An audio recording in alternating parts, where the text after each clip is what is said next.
Selamat pagi Bapak Ibu, Saudara-saudari. Bersyukur pada Tuhan, pagi ini kami masih diberi kesempatan untuk saat teduh bersama. Kita akan merenungkan firman Tuhan melalui Sapa Sabda yang diambil dari Pedoman Saat Teduh 4B GKI Residen Sudirman, hari Sabtu tanggal 4 Desember 2021 dengan tema Turut berperan serukan pertobatan. Mari Bapak Ibu, sebelum kita membaca firman Tuhan, kita berdoa. Allah Bapa yang baik, terima kasih, kami bersyukur untuk kesempatan pagi hari ini. Bapa, kami akan membaca dan merenungkan firman-Mu. Naungi kami untuk kami boleh mengerti Tuhan, untuk kami boleh memahami firman-Mu pagi hari ini. Biarlah firman ini boleh mengingatkan, boleh menegur, boleh menunjukkan sesuatu pada kami, apa yang harus kami lakukan hari ini. Terima kasih Bapa, kiranya Roh Kudus Tuhan menerangi setiap kami di dalam pembacaan firman ini. Dalam nama Tuhan Yesus kami berdoa. Amin. Firman Tuhan diambil dari Lukas 3 ayat 1 sampai dengan 4 akan dibacakan oleh Pak Yosa. Firman Tuhan pada pagi hari ini dari Lukas 3 ayat 1 sampai dengan 4. Dalam tahun ke-15 dari pemerintahan Kaisar Tiberius, ketika Pontius Pilatus menjadi wali negeri Yudea dan Herodes raja wilayah Galilea, Filipus saudaranya raja wilayah Ituria dan Trakonitis, dan Lisanias raja wilayah Abilene, pada waktu Hanas dan Kayafas menjadi imam besar, datanglah firman Allah kepada Yohanes, anak Zakaria di padang gurun. Maka datanglah Yohanes ke seluruh daerah Yordan dan menyerukan, "Bertobatlah dan berilah dirimu dibaptis dan Allah akan mengampuni dosamu. Seperti ada tertulis dalam kitab nubuat-nubuat Yesaya. Ada suara yang berseru-seru di padang gurun, persiapkanlah jalan untuk Tuhan, luruskanlah jalan baginya." Demikianlah firman Tuhan. Terima kasih Pak Yosa. Bapak Ibu, Saudara, persiapan adalah cara terbaik dalam menghadapi situasi apapun. Rasanya tidak ada cara terbaik yang bisa dilakukan seseorang untuk menghadapi segala sesuatu selain mempersiapkan diri menghadapinya. Hal itu berarti salah satu kunci keberhasilan seseorang terletak pada persiapan yang dilakukan, baik menyangkut kemampuan umum, soft skill, maupun kemampuan khusus, hard skill. Jika seseorang sering melakukan persiapan, maka sesering itulah dia semakin terampil dengan apa yang dikerjakannya.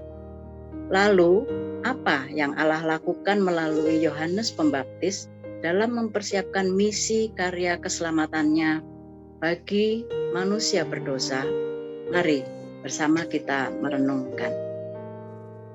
Dalam kerangka karya keselamatan Allah melalui Yesus Kristus, ternyata tidak serta-merta dia datang begitu saja. Sebelum dia memulai karyanya, Allah mempersiapkan dan memakai hambanya, yaitu Yohanes Pembaptis, untuk mempersiapkan jalan baginya. Mempersiapkan jalan bagi karya Allah ini telah dinubuatkan oleh Nabi Yesaya. Dapat kita baca pada Yesaya 40 ayat 3 sampai dengan ayat 5. Dan Injil Lukas menuliskan kehadiran Yohanes Pembaptis sebagai ada suara yang berseru-seru di padang gurun. Persiapkanlah jalan untuk Tuhan, luruskanlah jalan baginya. Kita baca dalam ayat 3. Pertanyaannya adalah situasi seperti apa yang dihadapi Yohanes? Injil Lukas memberi informasi cukup detail tentang siapa saja para penguasa yang ada saat itu ketika Yohanes tampil di depan publik untuk menyerukan pertobatan. Tokoh yang berada dalam lingkaran pembesar Kekaisaran Romawi ada Kaisar Tiberius, Pontius Pilatus sebagai wali negeri Yudea, Herodes raja wilayah Galilea, Filipus saudara Herodes sebagai raja wilayah Iturea dan Trakonitis, juga Raja Lisanias yang menguasai wilayah Abilene. Bahkan ada 2 imam besar yang turut berkuasa di tengah umat Tuhan, yaitu Imam Besar Hanas dan Kayafas. Injil Lukas menyebut para tokoh tersebut karena hendak menunjukkan betapa sulitnya kehidupan umat Tuhan karena adanya kebijakan bagi kehidupan masyarakat Yahudi dan peribadahan yang harus ditaati. Selain umat Israel, para tokoh inilah yang menjadi sasaran penerima berita pertobatan, sebab mereka hidup dalam kesombongan dan kemunafikan. Sekaligus para tokoh ini seolah menjadi penentu apa yang akan terjadi dalam perjalanan dan kehidupan Yohanes dalam mempersiapkan jalan bagi hadirnya Sang Mesias. Hal itu terbukti pada akhirnya Yohanes ditangkap, dipenjarakan, bahkan dibunuh. Bapak, Ibu, Saudara, di tengah-tengah tantangan seperti itu, kehadiran Yohanes Pembaptis dilihat sebagai suara yang berseru-seru di padang gurun. Dapat kita baca pada ayat 4, untuk mempersiapkan kedatangan Kristus. Di tengah-tengah tantangan yang begitu sulit, tentu saja persiapan yang dimaksudkan Yohanes ini bukanlah mempersiapkan umat secara lahiriah, tetapi mereka dipersiapkan secara batiniah untuk menyambut Sang Mesias. Oleh sebab itu, Yohanes datang ke seluruh daerah Yordan untuk menyerukan pertobatan agar siap menyambut Sang Penyelamat manusia berdosa. Mari Bapak Ibu kita merefleksikan.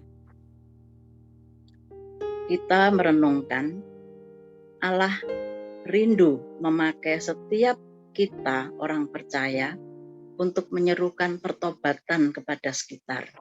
Tentu saja pertobatan itu seharusnya dimulai dari diri sendiri. Marilah kita ambil komitmen untuk firman Tuhan pagi hari ini. Hari ini kita akan menghafal firman Tuhan dari 2 Timotius pasal 4 ayat yang kedua yang berbunyi demikian.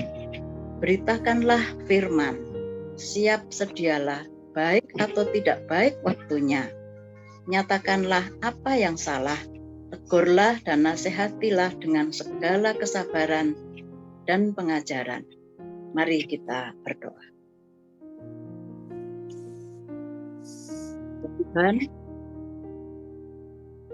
agar kami turut berperan dalam menyerukan pertobatan bagi sekitar, maka tolonglah setiap kami, Tuhan, agar kami mempersiapkan diri setiap hari dengan berdoa dan membaca firman-Mu, serta bersedia bertobat, agar setiap kami siap menghadapi tantangan dan kesulitan apapun saat menjalani panggilan-Mu, untuk memberitakan pertobatan bagi sekitar.